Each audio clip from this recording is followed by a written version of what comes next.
We're here at FinOps X 2024 with Cyril from Microsoft. Thank you for joining us. Great to be here. Thank you. Can you introduce yourself for the folks out there? Yeah, sure.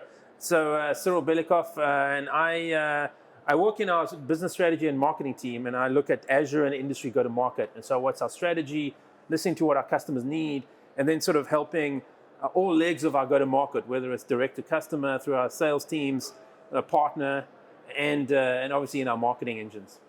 So you've got a broad remit at Microsoft. How do you view the future of FinOps? What does that mean in your scope? Yeah, so FinOps sort of fits into what we call customer success. So helping customers be successful and getting the most out of what they acquire from Microsoft. And particularly in my world, it's Azure and then sort of the industry versions of that. So it's an important component because we want customers to use what they get and get the most value out of it. And then, go on a journey of ongoing performance tuning and management, being reliable and secure and all that sort of good stuff that is important as a foundational element to their Azure infrastructure. So I know cost really becoming one of the pillars that every engineering team is really focusing along with sustainability and others. Yeah, exactly.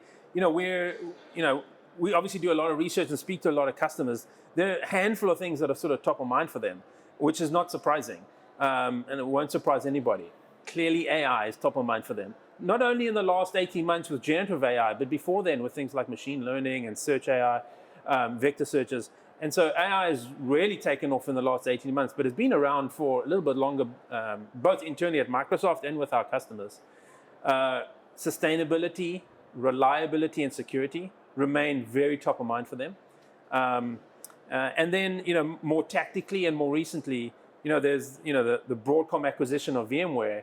There's been lots of interest in how they can deal with that change and how Azure can help them do that. And that has a cost angle to it because they've made some acquisitions of VMware licenses. So they need our help to get onto Azure and to avoid any unnecessary costs.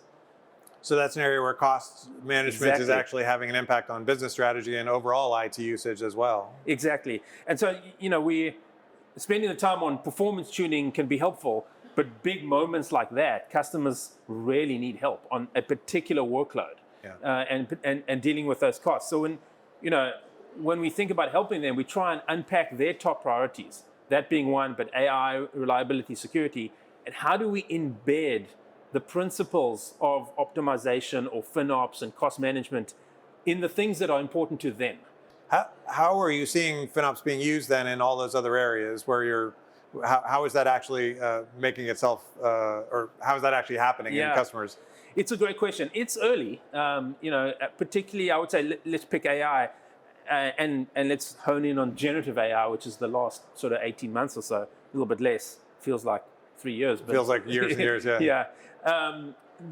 What's happening there is that the business is moving quickly.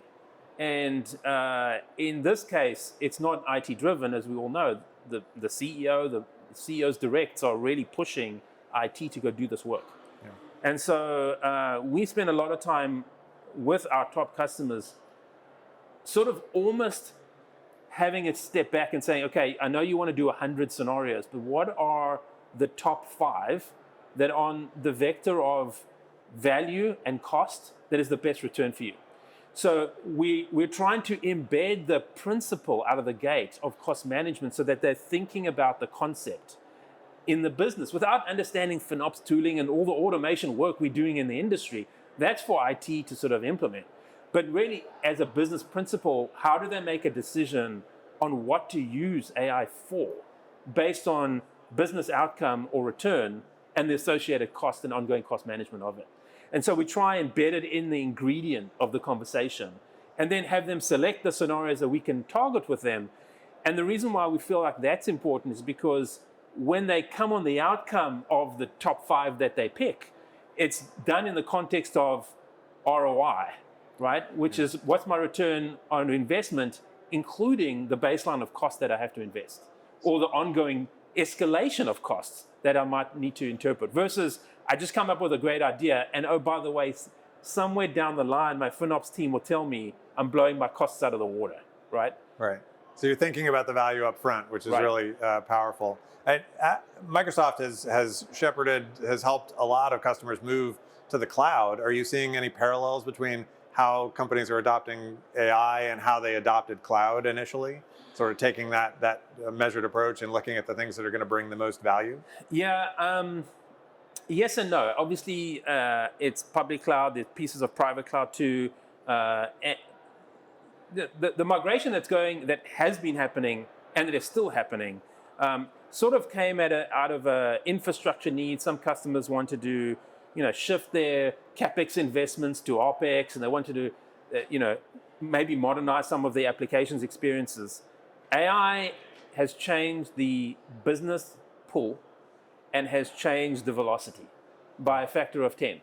And so, yes, the principles are the same, but I would say one single word is very different. And it's something that as FinOps practitioners here, we have to think about.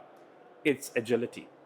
So we can't go and implement a model or a set of policies that's going to slow the business down. They'll probably swat us away. They'll just say, no, I'm a bank. I have to implement this AI pieces or I will be irrelevant. And so we have to think about how we can make our frameworks, our models, our tooling agile enough to help them keep up with the velocity. That's really interesting, and it's moving. All of it is so virtual, Right. So the AI workloads are oftentimes, almost unlimited. We're seeing this almost a scarcity model of AI now in the way that we saw in early cloud days. That's really interesting to track. Yep.